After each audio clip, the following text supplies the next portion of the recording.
Halo sobat semua, apa kabar ya? Semoga saja kabar baik selalu menyertai kita semuanya. Dan sobat, di video kali ini saya akan memperkenalkan ya kepada sobat semua, yaitu merupakan tanaman sejenis kacang ya, atau tanaman legendaris yang sudah mulai terlupakan atau diambang kepunahan. Nah sobat, mungkin banyak yang tidak tahu ya tanaman semacam ini. Nah, ini disebut tanaman koro benguk ya, atau koro kebo. Merupakan bahan sayuran favorit ya oleh para orang tua terdahulu, khususnya yang ada di pegunungan Kabupaten Pacitan. Sobat, tanaman koro benguk ini banyak sekali manfaatnya ya.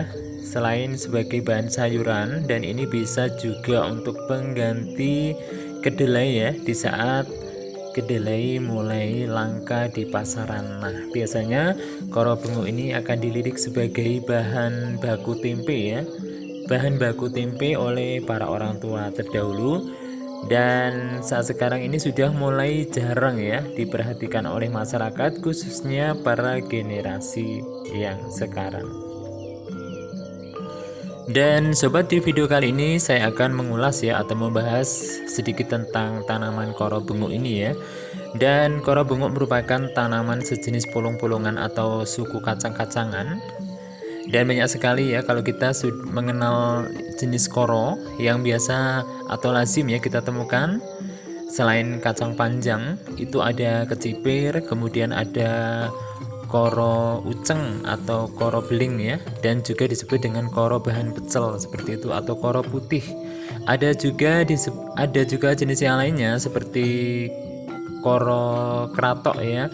Koro kratok itu sejenis koro yang pahit atau koro peru, namun koro kratok ini bisa disebut juga dengan koro plentis ya. Nah, kalau koro plentis itu ada juga bermacam jenisnya. Di antaranya koro plentis yang mengandung racun yang harus difermentasi terlebih dahulu, dan ada juga jenis koro plentis yang mirip dengan koro kerupuk ya. Koro kerupuk itu bisa langsung dikonsumsi seperti koro buncis pada umumnya. Dan kalau membahas tentang kacang-kacangan ini banyak sekali ya sobat, kultivar atau jenisnya. Nah, di video kali ini khusus kita bahas aja dulu, yaitu koro benguk. Nah, koro benguk ini ada berbagai macam, diantaranya koro benguk lompeh. Koro benguk lompeh biasa disebut koro yang tidak bertulang ya. Nah, ini cara mengolahnya atau cara memanfaatkannya secara sederhana. Koro yang kita petik itu kita bersihkan terlebih dahulu. Nah, setelah dibersihkan dari tangkainya dan juga dari sedikit bulu-bulunya ini atau sejenis yang menempel ya, bulu yang menempel ini, kita rebus terlebih dahulu sekitar 30 menit atau sampai 1 jam ya sahabat. Dan perlu diketahui ya sahabat, kalau koro benguk ini juga mengandung sedikit cyanida yang tentunya bisa bahan langu atau bau langunya ini akan menimbulkan racun. Tapi tidak usah khawatir karena cara fermentasinya atau menghilangkan sedikit racunnya ini cukup mudah sekali. Nah, setelah direbus sekitar 30 atau 1 jam, kemudian ditiriskan dan diganti air. Kemudian koro ini harus dikupas ya sahabat. Dan perlu diketahui jenis koro benguk itu ada sekitar 3 macam atau 3 jenis. Yang koro lumpeh ya disebut dengan koro lumpeh, koro benguk lumpeh itu tidak mengandung tulang ya di kulitnya. Sedangkan koro tahun atau koro benguk yang semacam ini harus dikupas dan dihilangkan kulit kayunya. Dan yang dimanfaatkan ini adalah kulitnya dan juga bijinya ya sahabat. Kulitnya ini bisa disayur di saat agak muda.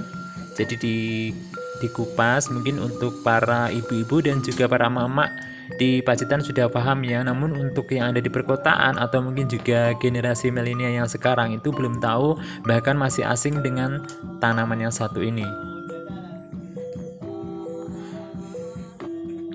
Jadi koro benguk ini selain kulitnya bisa untuk bahan sayur ya, bisa dioseng, kemudian di sayur santan seperti itu, dan biasanya dicampur dengan tempe kedelai dan juga tahu dan semacamnya ya.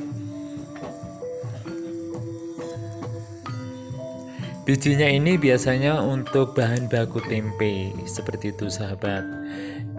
Nah, setelah difermentasi harus dibikin ini yang sudah jadi ya. Jadi ini direndam sekitar 3 hari setelah direbus tadi. 3 hari dengan cara diganti airnya 3 kali sehari ya sahabat. Jadi benar-benar bersih dan bau sedikit langunya itu akan hilang dan aman untuk dikonsumsi seperti itu. Jadi tidak sembarangan ya untuk mengkonsumsi jenis koro benguk ini. Namun Anda tidak usah takut karena cara menfermentasi atau menghilangkan ya sedikit racun pada tanaman ini sangat mudah. Dan bijinya seperti ini sahabat. Bijinya ini biasanya untuk bahan baku tempe ya, tempe benguk yang biasa kita konsumsi, atau biasanya kalau kita ke pasar tradisional ya di daerah Tegalombo atau mungkin di daerah Bandar ya, dan juga di pasar-pasar tradisional di Pacitan itu tersedia yang namanya tempe koro benguk. Nah, tempe dari bahan baku koro benguk ini seperti ini dirajang ya jadi 4 bagian. Dan kulit serta bijinya itu bisa dioseng semacam ini, dicampur dengan tahu atau mungkin tempe ya, dan rasanya juga mantap sekali. Yang belum mencoba silahkan ini sahabat untuk memperkenalkan ya kepada putra putri Anda agar biar tahu ya bahwa Indonesia itu ternyata kaya sekali akan flora atau bahan makanan ya di sekitar kita. Selain kacang panjang itu banyak sekali jenis-jenis kacang polong yang lainnya. Dan cara tanamnya mudah sekali sahabat. Ini bisa ditanam ditumpang sarikan dengan tanaman palawija yang lainnya seperti jagung, ketela pohong, dan sejenisnya ya. Jadi semacam kacang gude kita bisa menanamnya dengan secara tumpang sari. Dan perlu diketahui untuk masyarakat di perkotaan mungkin punya lahan sempit, jika ingin menanam tanaman koro benguk ini bisa dibuat para-para ya, seperti menanam anggur sahabat.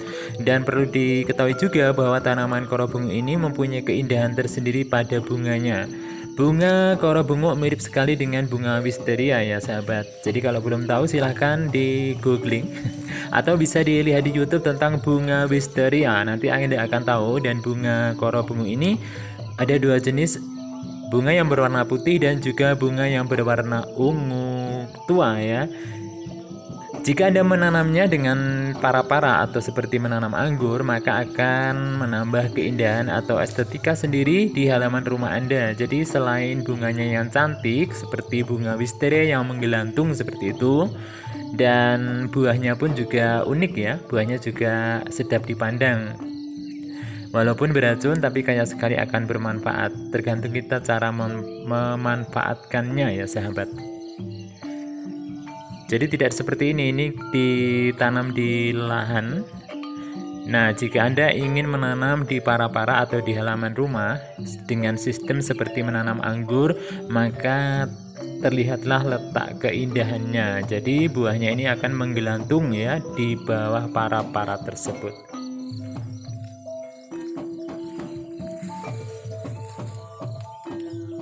Nah itu tadi ya sobat sedikit ulasan tentang tanaman unik, yaitu tanaman koro benguk atau tanaman koro kebau yang kaya sekali akan manfaatnya. Tak kenal maka tak sayang, maka kenalilah dan cintailah tanaman atau flora asli Indonesia ya yang sudah mulai terlupakan. Nah ini khususnya untuk para generasi mendatang ya sobat, agar tanaman atau flora ini akan tetap lestari.